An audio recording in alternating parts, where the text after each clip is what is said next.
ডিসেম্বরের মধ্যে জাতীয় নির্বাচন সম্ভব মন্তব্য করে বিএনপির স্থায়ী কমিটির সদস্য আমির খসরু মাহমুদ চৌধুরী বলেছেন, নির্বাচনের যত দেরি হবে মানুষের মধ্যে সংশয় তত বাড়বে।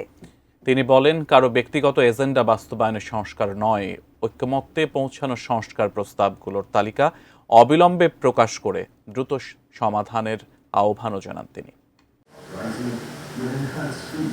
চট্টগ্রাম বন্দরের আধুনিকায়ন করা গেলে বাংলাদেশের অর্থনীতি বিশাল হবে। সে লক্ষ্যেই অন্তর্বর্তী সরকার কাজ করছে বলে জানিয়েছেন প্রধান উপদেষ্টা ডক্টর মোহাম্মদ ইউনূস। চট্টগ্রাম বন্দরের 4টি টার্মিনাল বিদেশি অপারেটরদের দিয়ে পরিচালনার প্রক্রিয়া চলছে। এই পথ খুলে দিলে বাংলাদেশের অর্থনীতির পথ খোলে।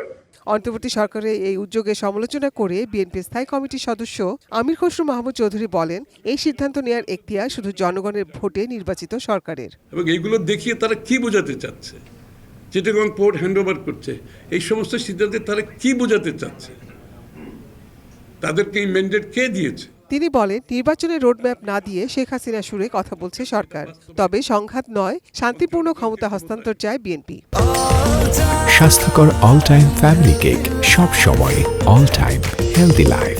সাংঘর্ষিক কোনো রাজনীতি আমরা বাংলাদেশে করতে চাই না। আমরা বাংলাদেশকে একটি স্থিতিশীল রাষ্ট্র হিসেবে দেখতে চাই। ক্ষমতার হস্তান্তর শান্তিপূর্ণভাবে হওয়ার যে রাজনীতি, সেই রাজনীতি আমরা দেখতে চাই। আমির খসরু মাহমুদ চৌধুরী বলেন, সাধারণ মানুষ মব রাজনীতি দেখতে চায় না। ভিন্ন মত পোষণ করেও সহনশীল রাজনীতি চর্চা করতে চায় বিএনপি। আওয়ামী লীগের পরিশুদ্ধ নেতাদের বিএনপিতে যোগ দিয়ে রাজনীতি করার সুযোগ নেওয়ার কথা বলেন তিনি। স্থানীয়ভাবে জনগণের উপর নিপীড়ন নির্যাতন করেছে এবং অথবা স্থানীয়ভাবে সে কোনো দুর্নীতিবাজ হিসেবে, দখলদার হিসেবে সবগুলো বলা হয়েছে।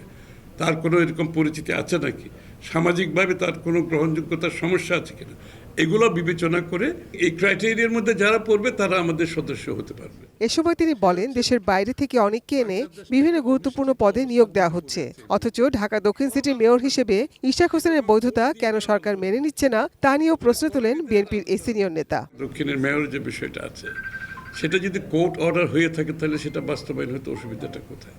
তো আইনের শাসনের কথা যদি আমি বলি, তাহলে এটাকে আইনের শাসনের ব্যর্থ হচ্ছে না। বাংলাদেশের জনগণই যাদের রাজনীতি, তারা দায়িত্ব পাবে না, অথচ দেখা যাচ্ছে বিভিন্ন ধরনের লোক প্রতিনিয়ত দায়িত্ব নেওয়া হচ্ছে। মানে এরা কারা? সংস্কারের নামে দেশকে অনিশ্চয়তার দিকে ঠেলে দেওয়ারও অভিযোগ তোলেন তিনি। গণতান্ত্রিক প্রক্রিয়ার মধ্যে যাওয়ার যে বিষয়গুলো, তার কোনো খবর আমরা দেখতে পাচ্ছি না। আমরা চাই ডিসেম্বরের মধ্যে অবশ্যই নির্বাচনের হতে হবে। আমি তো ডিসেম্বর পর্যন্ত যাওয়ার কোনো প্রয়োজনীয়তা মনে করছি না। ইমিডিয়েটলি যেখানে ঐক্যমত হয়েছে এটা ডিক্লেয়ার করে আপনি নির্বাচনের দিনক্ষণ দেন। এটা অগাস্ট, সেপ্টেম্বর যে কোনো সময় হতে পারে। Nazia Afrin, ATN news, Dhaka.